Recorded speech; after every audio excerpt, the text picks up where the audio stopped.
Finally दोस्तों video में हम बात करने वाले हैं आइनॉक्स विंड को लेकर के। जैसा कि आप लोग देख पा रहे होंगे भी आइनॉक्स विंड आज हमें ज़बरदस्त एक्शन में दिखाई दे रहे हैं, जो पिछले कुछ दिनों से लगातार गिरावट के अंदर था। 200 रुपये से आप लोग देखोगे 150 रुपये के नीचे में 140 के भाव पर स्टॉक आते हुए नजर आया है। लेकिन अभी के टाइम आप लोग देखोगे स्टॉक में तेज़ी बनी हुई है। 145 रुपये के भाव पर है, 4% के आसपास की इस वक्त तेजी, वैसे 5% के ऊपर में आ गया था। बिकॉज आज एक बहुत बड़ी खबर आई है, एक बड़ी डील को लेकर के खबर आई है। जैसी खबर आई है उसके बाद से स्टॉक एक्शन में है। बाय होल्ड सेल के ऊपर भी आप लोग देखोगे ब्रोकरेज की रिपोर्ट आई है, भी उसके ऊपर भी हम चर्चा करेंगे। मेरी तरफ से ऐसी कोई राय नहीं किसी को भी खरीदने बेचने या फिर रखने की, वो आपके ऊपर डिपेंड करेगा। ठीक है भाई, तो चलो देख लेते भी आखिरकार खबर क्या है। तो जैसा कि आप लोग देख पा रहे होंगे भाई, CNBC आवाज़ की ऑफिशियल वेबसाइट के ऊपर हमें ये न्यूज़ देखने को मिल रही है। आइनॉक्स विंड स्टेक डील, यानी कि स्टेक डील हो रही है अभी इसके अंदर। आइनॉक्स विंड ने इस कंपनी में बेची हिस्सेदारी 175 करोड़ में हुई है डील। 175 करोड़ रुपए में ये बड़ी डील होते हुए नजर आई है भाई। ठीक है, इस डील के ऊपर आप लोग दूसरी ओर ब्रोकरेज फर्म नुवामा ने आइनॉक्स विंड पर अपना प्राइस टारगेट 19% घटा करके 236 रुपये से 190 रुपये पर कर दिया है भाई। तो 19% तक अपने जो टारगेट प्राइस वो भी घटाए गए हैं आइनॉक्स विंड में नुवामा की तरफ से। तो ये भी थोड़ा सा देखो भी नेगेटिव संकेत है। तो आइनॉक्स विंड लिमिटेड जो है शेयरों में मंगलवार को तेज़ी देखने को मिली है भाई। और कंपनी ने ऐलान किया है कि उसने अपनी subsidiary company INOX renewable solution limited है, उसमें से लगभग 175 करोड़ रुपए का जो हिस्सा है वो निवेशकों को बेचा है भाई। ठीक है, यानी कि ओपन मार्केट में बेच दिया है।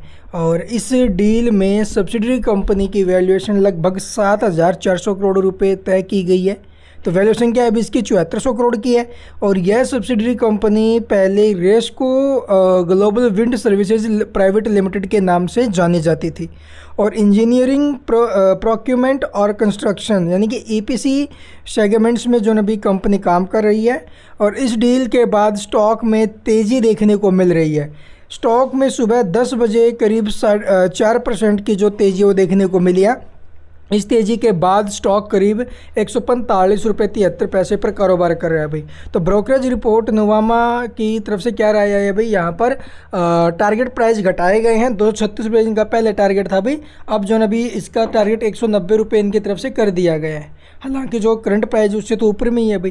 कंपनी ने इसकी रेटिंग खरीद यानी कि बाय रेटिंग रखी है।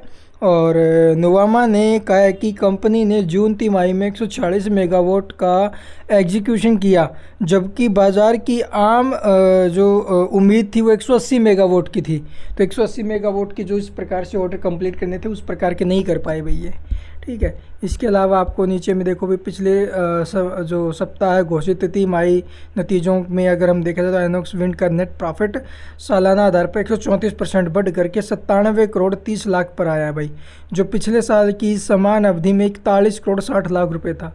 ठीक है, और इस कर पूर्व प्रॉफिट यानी कि जो टैक्स वगैरह है उसके बाद तो वो PBT profit after before tax वो 167% बढ़ करके 138 करोड़ पर पहुंचा। नेट प्रॉफिट कैश प्रॉफिट्स 168% बढ़ करके 186 करोड़ पर आया।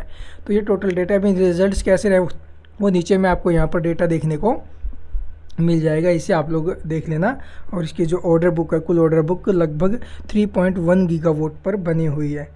तो ये स्टॉक्स के रिगार्डिंग अपडेट आई है भाई। आपको क्या लगता है अभी इस डील के बाद आने वाले टाइम में स्टॉक और गिर सकता है, या फिर आज जो ये तेज़ी बनी है ये इस डील के कारण बनी है, बाद में थोड़ा बहुत और नीचे आ सकता है? तो बहुत से निवेशकों के सवाल है इसको लेकर के। देखो भाई, बाय होल्ड सेल के ऊपर मैं ऐसी कोई भी आपको राय नहीं दे सकता।